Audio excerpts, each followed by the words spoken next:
What's up, you guys? Welcome to Kimmy TV. If you haven't yet, what you waiting on? Subscribe down below. I'm here with you with another story time. Everybody seems to have loved the last story time that I did the other day.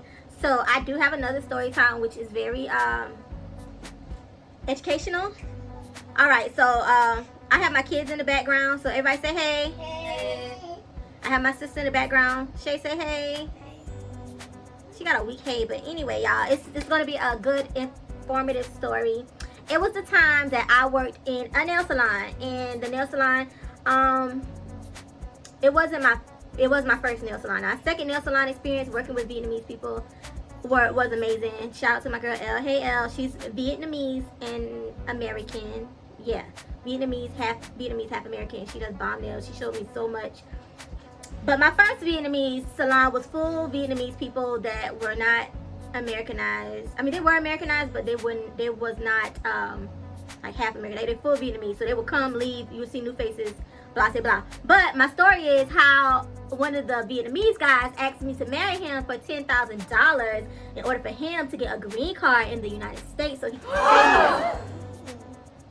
girl, yes, honey, 10,000. I told him 10,000 wasn't enough. So this is gonna go back all the way to 2000 and I want to say the end of 2009. No, the start of 2010, end of 2009. I already had my cosmetology license for 2 years, and I did hair for a while. Then I worked for a while.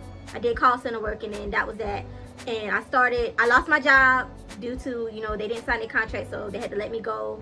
And I just went back to my trade, which was cosmetology. So I worked in a nail salon, and it was in Walmart. And those people there, the owner, she was really nice. Her husband actually had cancer, so it was like she was taking care of him and she was working, but they both were really young Vietnamese people.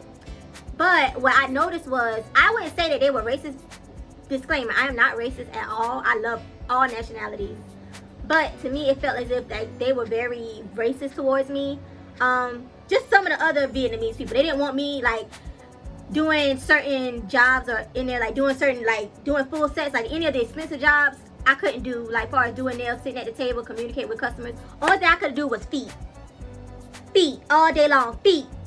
And then I had a cosmetology license, right? So all of them had nail tech license, so they couldn't do waxes and stuff like that. So they technically used me for my license, just to say they could do waxes and stuff, because in South Carolina you can't do waxes and stuff if you got nail tech license. It may have changed, but what I remember, you couldn't do that. But fast forward short, I remember the guy's name was he had American, I think his name was Randy. I want to say Randy. If it was wrong, still wrong. I think that's what his name was. But his name, they have the American name and then they have their regular Vietnamese name. So the guy named Randy, they would come to work early. I would come to work extra early, so they ended up giving me a key to come in early. So the guy comes in and he would just talk and he'd be like, I want to learn more English. I want to learn to do this.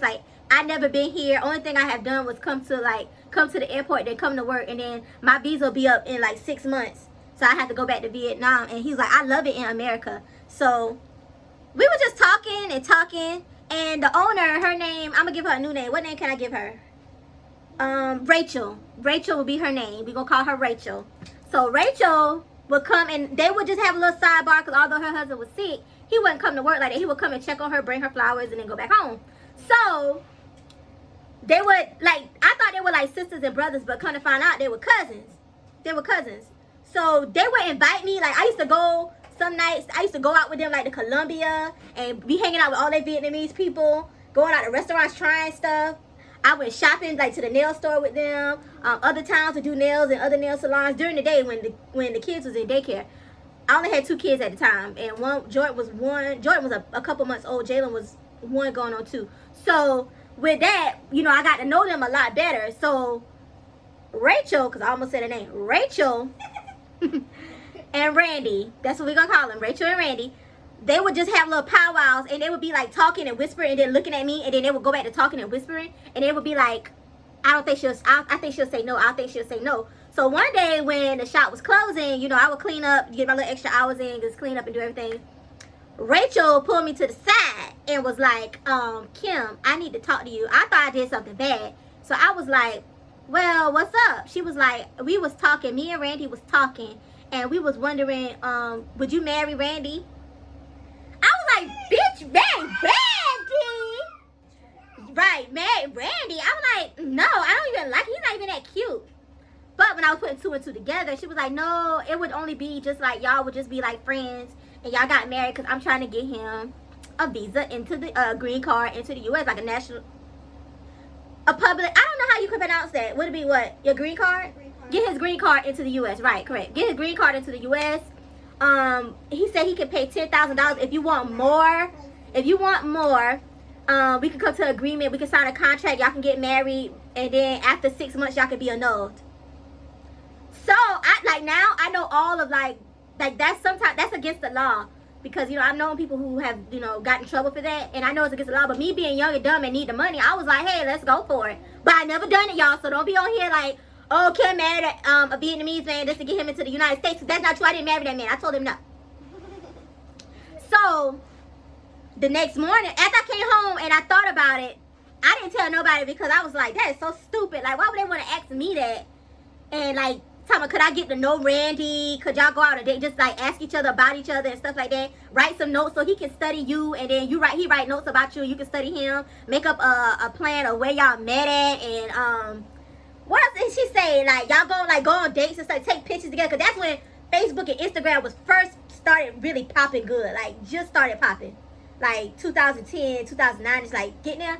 Like take pictures together, tag his name, and we do it. Like we can wait for like 2 or 3 months. And then it could be like y'all already knew each other for a while. Like they had this stuff planned. So what Randy and Rachel been whispering about, they were just trying to come up with some type of scheme to get me to say yes to marry him so he could get into the United States.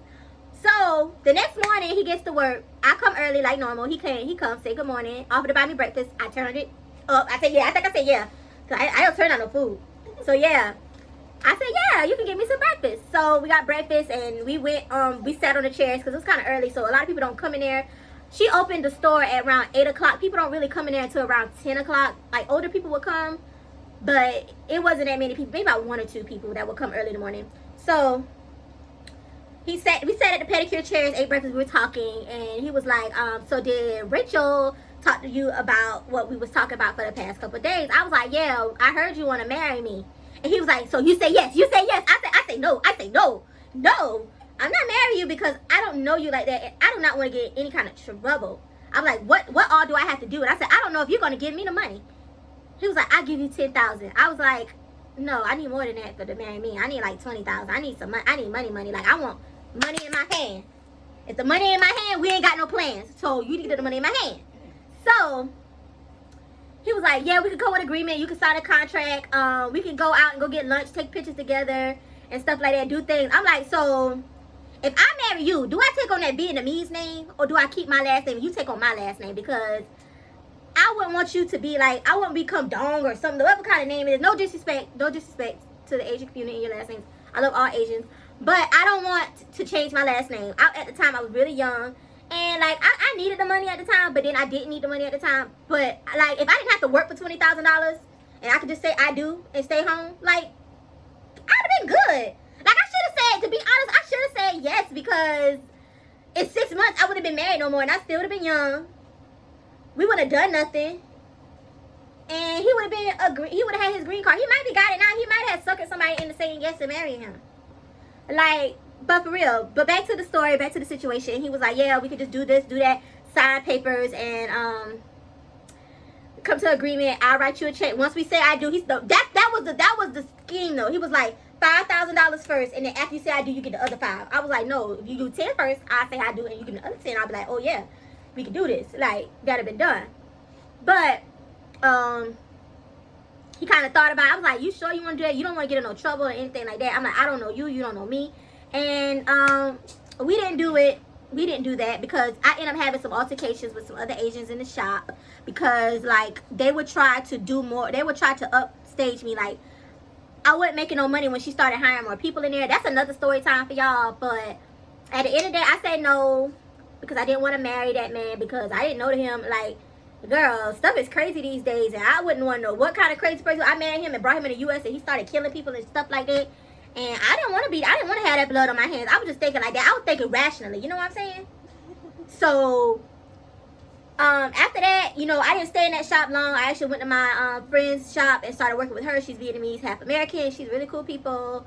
And she showed me, like, her mom showed me a whole lot about the nail industry and what to look for. And her mom actually talked to me about, you know, Vietnamese, the stuff like that, and great things like that. Like, they're real cool people, very down to earth people. But I had an incident in that first shop that I went to, which had me to leave that shop and go to another one. I don't do nails anymore. That was like a long time ago. But that story, I brought it up because I was thinking about, like, dang, I would need something. I sure wouldn't mind having $20,000 right now because, you know, I'm an up-and-coming chef, so I just want that little extra money. I was like, dang, I should have married that Asian man because I could have still had a little bit of change in my pocket.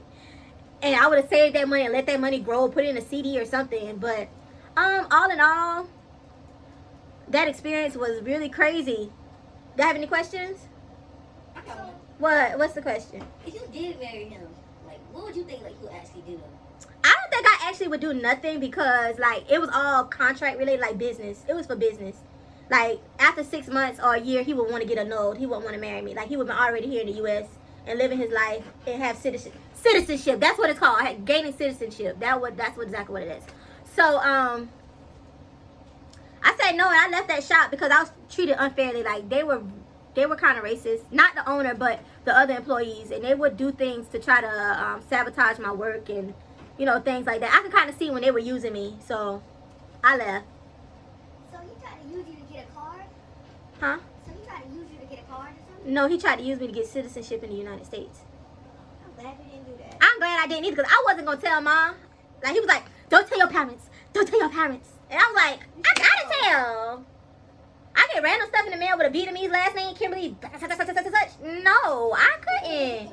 Not me, no. So that is the end of my story time. It was something quick and simple, something to have the kids laughing tonight and think about, like, they could have had a Vietnamese stepdaddy. Y'all could have had a Vietnamese stepdaddy. So if y'all haven't yet, subscribe down below to my channel. I got a lot of subscribers from my last video and a lot of views. I know that y'all like story time. I got some more coming. I want to edit this video, post it tonight. And I'm going to do another story time tomorrow when I get out of work, I think. I'm going to do one if I don't be too tired. Which probably chances are I'm going to do one tomorrow anyway because, girl, I be bored when I get home. After I done cooking stuff and them kids be settling in, I be bored. So if you haven't yet, subscribe down below to my channel. I'm trying to get to, give me a number, y'all. If I can get to 200 subscribers, I think I'm going to do a $100 giveaway. So the more you share this video and you get other people to subscribe and watch the video, I'm going to do a $100 giveaway. I may do 5 people $20, or I might just be giving, just give one person $100. Who don't need $100 right now? Zelle, Vimo, Cash App. They playing. Ain't they playing, y'all? Yeah. They playing. Y'all is playing with the money. Like, y'all got all these YouTubers doing giveaways, and they want you to subscribe and share their content and everything. Y'all got to get out here and get this money because I done went plenty of drawings and cash on YouTube alone, subscribing and sharing and put my name in drawings. So y'all be sleeping. So if I can get to 200 subscribers, can we get 200 subscribers? Yeah. 200 subscribers, I will give out $100. So y'all got to like, comment, and subscribe to my channel because, baby, this content is, like, really good. Like, I didn't even do anything dealing with weight loss today. So y'all come on and subscribe to my channel because y'all playing, all right? But in the meantime, in between time, I love you guys. And I'm going to see y'all in my next video because I got to go to bed. I got to go to work in the morning. Bye, y'all, okay? Peace.